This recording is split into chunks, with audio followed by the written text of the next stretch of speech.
ചെമ്പനീർ പൂവിൻ്റെ ഏറ്റവും പുതിയ വിശേഷങ്ങളിലോട്ട് എല്ലാവർക്കും സ്വാഗതം. അപ്പോൾ ശ്രുതിയെ തട്ടിക്കൊണ്ടുപോയ വിവരം ശ്രുതി വീട്ടിലൊന്നും പറയാതെ ഇങ്ങനെ മറച്ചു വെച്ചിരിക്കുമായിരുന്നല്ലോ.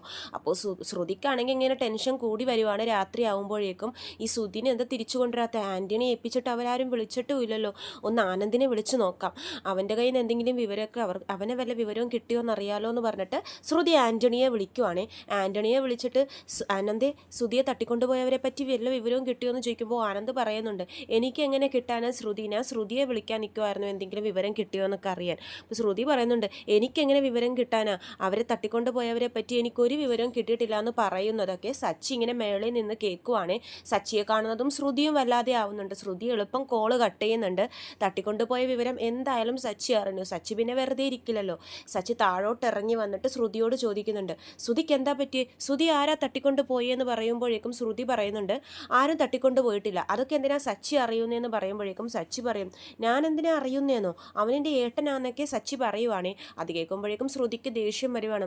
ഓ ഏട്ടൻ, എപ്പോഴും സച്ചിക്ക് ശ്രുതിയോട് തല്ലുപിടിക്കാനല്ലേ ഉള്ളൂ നേരം, പിന്നെ എന്തിനാ ആ വിവരത്തെ പറ്റിയൊക്കെ അറിയുന്നതെന്ന് ചോദിക്കുമ്പോഴേക്കും സച്ചി പറയുന്നുണ്ട്, ഞങ്ങൾ തല്ലുപിടിക്കും എന്നും പറഞ്ഞ് അവനെൻ്റെ കൂടെപ്പിറപ്പ് തന്നെയാണ്, എനിക്ക് അവനോട് സ്നേഹം തന്നെയാണ്, മര്യാദക്ക് പറ ശ്രുതി ആരാ തട്ടിക്കൊണ്ട് പോയെന്ന് പറയുമ്പോൾ ശ്രുതി ഒന്നും മിണ്ടുന്നില്ല. കാര്യം സച്ചിയോട് പറഞ്ഞാൽ സച്ചി എന്തായാലും അന്വേഷിച്ച് കണ്ടുപിടിക്കുമെന്നും എന്തിനാ തട്ടിക്കൊണ്ട് പോയെന്നുള്ള വിവരം സച്ചി എല്ലാം മനസ്സിലാക്കുന്നു. പിന്നെ പൈസയുടെ വിവരമൊക്കെ വീട്ടിലെല്ലാവരും അറിയുമെന്നൊക്കെ ശ്രുതിക്ക് നല്ല പേടിയുള്ളതുകൊണ്ട് തന്നെ സച്ചിയോടൊന്നും പറയുന്നില്ല. ശ്രുതി ഒന്നുമില്ല എന്ന് പറഞ്ഞ് മാറി നിൽക്കുവാണ്. പിന്നെ സച്ചി അത് ഭയങ്കര പ്രശ്നമാക്കുവാണ്. അങ്ങനെ വീട്ടിലുള്ള എല്ലാവരും അവിടെ ഹോളിലോട്ട് വരുന്നുണ്ട്. ഇവരുടെ ബഹളം കേട്ടിട്ട് അച്ചമ്മയും അച്ഛനും വർഷയും ശ്രീകാന്തും രേവതിയും എല്ലാവരും വന്ന് ചോദിക്കുന്നുണ്ട്, എന്താ സച്ചിയേട്ടാ, എന്തിനാ ശ്രുതിയേട്ടത്തിയോട് ഇങ്ങനെ ഒച്ചെടുക്കുന്നതെന്ന് ചോദിക്കുമ്പോഴേക്കും സച്ചി പറയുന്നുണ്ട്, അച്ഛാ ശ്രുതി ആരോ തട്ടിക്കൊണ്ടുപോയി എന്ന്.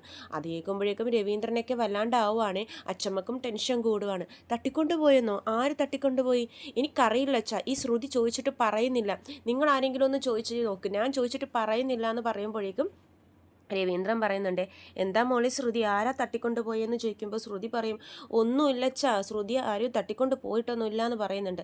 അപ്പോൾ അച്ചമ്മ പറയുന്നുണ്ട്, നീ കള്ളം പറയേണ്ട ശ്രുതി, സച്ചി നിന്നെ ഒന്നും ചെയ്യത്തില്ല, പക്ഷെ ഞാൻ നിന്നെ വേണമെങ്കിൽ സത്യം അറിയാൻ വേണ്ടി രണ്ട് പൊട്ടിക്കും, മര്യാദക്ക് സത്യങ്ങൾ പറഞ്ഞു, ശ്രുതി ആരാ തട്ടിക്കൊണ്ട് പോയെന്ന് ചോദിക്കുമ്പോഴേക്കും വേറെ നിവർത്തിയില്ലാതെ ശ്രുതി പകുതി സത്യങ്ങൾ പറയുവാണ്.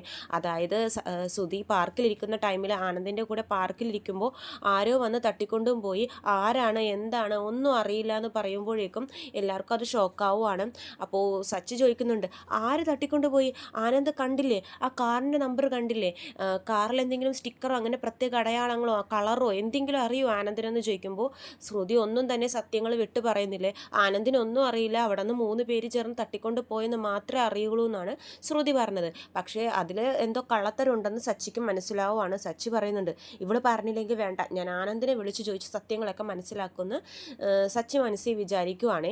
അപ്പോഴേക്കും ശ്രുതി പറയുന്നുണ്ട്, അച്ഛൻ പറയും, ശ്രുതി നീ പോയി പോലീസ് സ്റ്റേഷനിൽ പരാതി കൊടുത്തായിരുന്നോ, ഞാൻ പോയി പരാതി കൊടുത്തിട്ട് പറ്റിയെന്ന് പറയുമ്പോഴേക്കും ശ്രുതി പറയും, അച്ഛാ പരാതിയൊന്നും കൊടുക്കണ്ടെന്ന് പറയുവാണ്. അപ്പോഴേക്കും അതിനും എന്തോ കള്ളത്തരം ഉണ്ടെന്ന് സച്ചിക്ക് മനസ്സിലാവും. കാരണം ഒരാളെ തട്ടിക്കൊണ്ട് പോയിട്ട് ഈ പാർലറേട്ടെത്തി എന്താ കംപ്ലൈൻ്റ് ഒന്നും കൊടുക്കണ്ടെന്ന് പറയുന്നേ, കാരണം കംപ്ലൈൻറ്റ് കൊടുത്തതിനെ പോലീസുകാർ അന്വേഷിച്ചിട്ട് ഇതിന് പിന്നിലുള്ള സത്യങ്ങൾ മനസ്സിലാക്കും. അതുകൊണ്ട് ആരോടും പറയാൻ പറ്റാത്ത അവസ്ഥയാണല്ലോ ശ്രുതിക്ക്. അപ്പോൾ ശ്രുതി അവിടെ വേറൊരു കള്ളത്തരം പറയുവാണ്, അച്ഛാ ഞാൻ കംപ്ലൈൻ്റൊക്കെ കൊടുത്തിട്ടുണ്ട്, നിങ്ങളാരും പോലീസ് സ്റ്റേഷനിലോട്ട് പോകണ്ടെന്ന് പറഞ്ഞ് അവരെ സമാധാനിപ്പിക്കുവാണ്.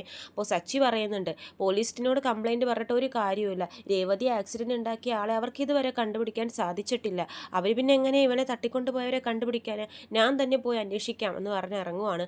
അപ്പോൾ അച്ഛൻ പറയുന്നുണ്ട്, എടാ അവരെ തട്ടിക്കൊണ്ട് പോയവനെ പറ്റി ഒരു വിവരവും ഇല്ല, എന്തെങ്കിലും ഒരു അടയാളമെങ്കിലും വേണ്ടേന്ന് പറയുമ്പോൾ സച്ചി പറയും, അതൊക്കെ ഞാൻ കണ്ടുപിടിച്ചോളാം അച്ഛാന്ന് പറഞ്ഞിട്ട് സച്ചി അവിടെ നിന്ന് ഇറങ്ങുവാണ്. സച്ചി ഇറങ്ങുമ്പോഴേക്കും ശ്രുതിക്ക് ടെൻഷൻ കൂടുകയാണ്. കാരണം സച്ചി എങ്ങനെയെങ്കിലും കണ്ടുപിടിച്ച് കഴിഞ്ഞാൽ എല്ലാ സത്യങ്ങളും അറിയും, പിന്നെ ഞങ്ങളെ വീട്ടിൽ നിന്നും ചവിട്ടി പുറത്താക്കും എന്നൊക്കെയുള്ള പേടിയാണ് ശ്രുതിക്ക്. അങ്ങനെ സച്ചി ഇറങ്ങിയതും സച്ചി ആദ്യം വിളിക്കുന്നത് ആനന്ദിനെയാണ്. ആനന്ദിനെ വിളിക്കുമ്പോഴേക്കും ആനന്ദ് പറയുന്നുണ്ട്, നീലിമയുടെ കാര്യങ്ങളൊന്നും എന്തോ ഭാഗ്യം കൊണ്ട് ആനന്ദ് പറയുന്നില്ല, പകരം കാറിൻ്റെ അടയാളങ്ങളാണ് സച്ചി ചോദിക്കുന്നത്. അതുകൊണ്ട് തന്നെ കാറിൻ്റെ കാര്യങ്ങളാണ് ആനന്ദ് പറഞ്ഞത്. ഒരു ബ്ലാക്ക് കാറാണ്, ബാക്കിലൊരു ശൂലത്തിൻ്റെ സ്റ്റിക്കർ ഉണ്ടെന്നൊക്കെ പറയുവാണ്.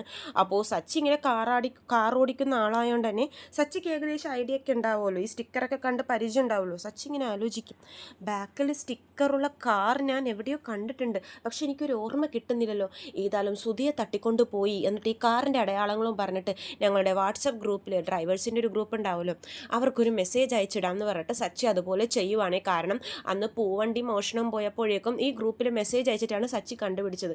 ഇവരെല്ലാവരും കാർ ഓടിക്കുന്ന ആൾക്കാരായതുകൊണ്ട് തന്നെ ഇങ്ങനത്തെ കാർ എവിടെയെങ്കിലും കണ്ട് പരിചയം ഉണ്ടാവുമെന്ന് സച്ചിക്ക് നല്ല ഉറപ്പാണ്. അതുകൊണ്ട് തന്നെ ആ മെസ്സേജ് ഗ്രൂപ്പിലോട്ട് ഇടുവാണ്. ഗ്രൂപ്പിലോട്ട് ഇടുന്നതും ഈ കാർ പരിചയമുള്ള ഒരാൾ സച്ചിക്ക് മെസ്സേജ് അയക്കുവാണ്. സച്ചി, ഈ കാർ എനിക്ക് നല്ലവണ്ണം അറിയാം, ഈ കാർ ഇന്ന് രാവിലെ ഈ ഭാഗത്തോട്ട് പോകുന്നത് ഞാൻ കണ്ടതാണെന്ന് ഒരാൾ സച്ചിയെ വിളിച്ച് പറയുവാണ്.